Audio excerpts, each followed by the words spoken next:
Drawn guns, armed deputies, red and blue lights slicing through the night like a war zone. A queen's fortress, surrounded.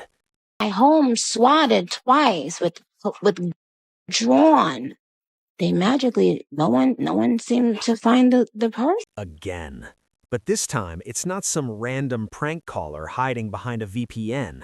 This time, the trail, at least according to Nicki, leads straight to a billionaire mogul, a man powerful enough to move the industry like chess pieces, a man she believes has been orchestrating her destruction from the shadows. And what allegedly happened next? It changed everything. Picture this. You're Nicki Minaj. Over 100 million records sold worldwide. Every feature you touch turns platinum. Every chart you touch breaks. They told you no female rapper would ever reach this level. You didn't just reach it, you dominated it. So you buy what success is supposed to guarantee. A $20 million mansion in Hidden Hills. Gated, guarded, bulletproof privacy. The same neighborhood where the Kardashians sleep peacefully at night. Security so tight, it's supposed to be untouchable. This is supposed to be your safe zone, your kingdom, your fortress. But instead of peace, you wake up to sirens, flashing lights bleeding through your curtains, helicopters circling your roof like you're public enemy #1. You look outside, and there are guns pointed at your front door, tactical units on your lawn, deputies in full combat gear, hands on triggers, like they're about to raid a cartel boss. Except, you didn't do anything. Not a single thing. Then it happens again, and again, and again. Fake emergencies, phantom shootings, made-up child abuse reports about your infant son. Each call carefully designed to trigger maximum police response. Because when you say child abuse, they don't knock politely. They come ready for war. Imagine this as a mother, armed officer storming your house with a toddler inside. One wrong move, one misunderstanding, one nervous cop, and everything changes forever. Every time, nothing. No crime, no victim, no evidence, just silence. And the caller? Gone. Like a ghost. No trace, no arrest, no consequences. That's not a prank anymore. That's psychological warfare. Because swatting doesn't just threaten your stuff, it threatens your life and the lives of everyone you love. And here's the scary part. This didn't start yesterday. Back in 2017, while Nicki was out of town, thieves broke into her Hollywood Hills home. $175,000 gone, jewelry stolen, furniture smashed, clothes slashed for no reason. Not robbery, not money, message, a warning. Your home isn't safe. Police investigated. No suspects. Case cold. Just like that. Fast forward to 2023. Now it's worse. Now it's organized. Now it's targeted. 3 separate swatting calls in months. Back-to-back hoaxes. Each one bringing guns to her doorstep, each one disappearing without a trace, like someone powerful keeps making sure the trail goes cold. And that's when Nicki stops calling it coincidence. She starts calling it something else, something darker, something deliberate. Because according to her, this isn't random. This isn't trolls. This isn't haters. This is strategy. This is somebody with money, influence, connections, someone who can make problems disappear, someone who can weaponize the system itself. And when she follows the pattern, every road leads to one name. Not a street guy, not an internet clown, not a random fan. A billionaire, an empire builder, one of the most powerful men in music history, JayZ. And if what she's saying is true, this isn't rap beef anymore. This isn't industry politics. This is something much bigger. Because when the police become the weapon, that's not competition. That's a siege. And the queen of rap? She's fighting a war from inside her own home. 4 steps, 4 distractions, 4 moves that hit like clockwork. According to Nicki Minaj, This isn't chaos, it's choreography, a system, a playbook, and once you see it, you can't unsee it. Every time Rock Nation catches heat, something strange happens, right on schedule. A celebrity scandal suddenly explodes, a random viral story hijacks the headlines, a famous death announcement floods timelines. Industry voices pile onto Nicki at the exact same time. Then, JayZ pops out in public, smiling, untouchable, like nothing's burning behind the curtain. Coincidence? Maybe, but Nicki doesn't think so. She says it's diversion tactics, smoke screens, noise, anything to redirect attention away from whatever fire is getting too close to the empire. You got bigger fish to fry, bookie. Conspiracy? False imprisonment? Civil rights violation? Oh, nation, y'all. And here's what makes it unsettling. She doesn't speak vaguely. She doesn't just rant.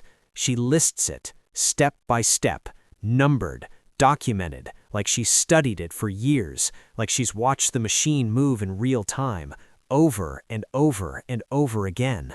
Her fans, the Barbs, start tracking timelines like detectives, news cycles, dates, patterns, moments when Rock Nation is trending for the wrong reasons, followed immediately by some massive distraction. It starts to feel less random and more mechanical, like someone flipping switches behind the curtain. Meanwhile, something else keeps happening, something far more dangerous. While the internet argues about beef and business, the cops keep showing up to her house with guns. April 2025. Another call comes in, not 911, a non-emergency line, which is strange already because trolls don't use non-emergency numbers. Professionals do. The caller is calm, detailed, specific. They report, a black woman assaulted, matching Nicki's exact description. 2 suspects dressed in black, still inside the property. Shots fired. Active threat. Think about that level of detail. That's not shots fired, lol. That's a script, crafted to trigger maximum response. Minutes later, sheriff's deputies roll up heavy, weapons drawn, ready for war, expecting a live crime scene, expecting bodies, expecting chaos. Instead, nothing. Empty house, silent driveway, no crime, no suspects, no Nicki. Because she's 3,000 miles away on the East Coast. That's the 4th confirmed swatting, 4 times in 2 years. Let that sink in. 4 separate occasions where someone deliberately called armed police to a home where a child sleeps. Loaded guns pointed at walls, doors, windows, one bad trigger pull away from tragedy. At that point, this isn't trolling, it's terrorism. Psychological warfare, because swatting isn't about jokes, it's about fear. It's about making you feel unsafe in your own bed. Nicki publicly begs for help, even calls out Governor Gavin Newsom by name. Nothing. No protection. No answers. Silence. And to make it worse, her address is already public because of Kenneth Petty's registry status, meaning anyone can find it, anyone can weaponize it, anyone can dial a number and send guns to her front door. Other celebrities have been swatted, sure. Jennifer Aniston, Lil Wayne, random one-offs. But Nicki? It keeps happening, repeatedly, escalating, more detailed each time, like someone's testing boundaries, seeing how far they can push it. Then comes the part where the story stops sounding like rap beef and starts sounding like paranoia mixed with war. Because Nicki doesn't just blame trolls, she blames the machine. She claims there are spies at her shows, moles in her camp, industry plants feeding information, even JayZ himself allegedly lurking near tour stops, watching, monitoring, like surveillance. Commentators laugh. Joe Budden calls her delusional. DJ Vlad calls her desperate. The industry rolls its eyes. She's crashing out. She's losing it. But from her perspective, this isn't crashing out. This is survival. Because if you believe someone powerful is trying to erase you, you don't whisper, you scream. And that's when the queen goes nuclear. No more subliminals, no more hints, no more industry politics. She stops playing chess, she flips the entire board. By 2026, Nicki isn't throwing shade anymore, she's launching missiles directly at JayZ.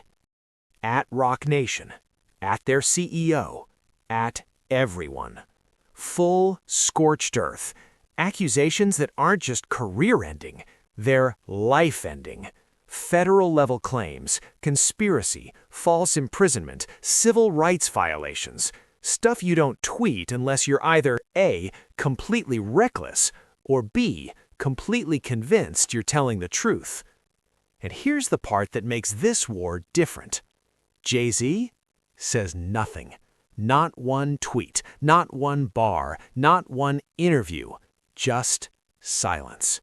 Cold, calculated, untouchable silence, which, depending on who you ask, either screams guilt or screams power. Because kings don't respond to noise. They let the machine handle it.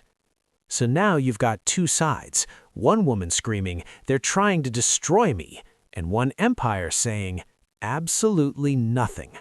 And somewhere in the middle, sirens keep showing up at her house, guns keep pointing at her doors, and the question gets darker every time. Because if even half of what she's saying is true, this isn't rap beef anymore, this isn't business, this is something else entirely, something bigger, something dangerous. Because when law enforcement becomes a weapon, that's not competition, that's control.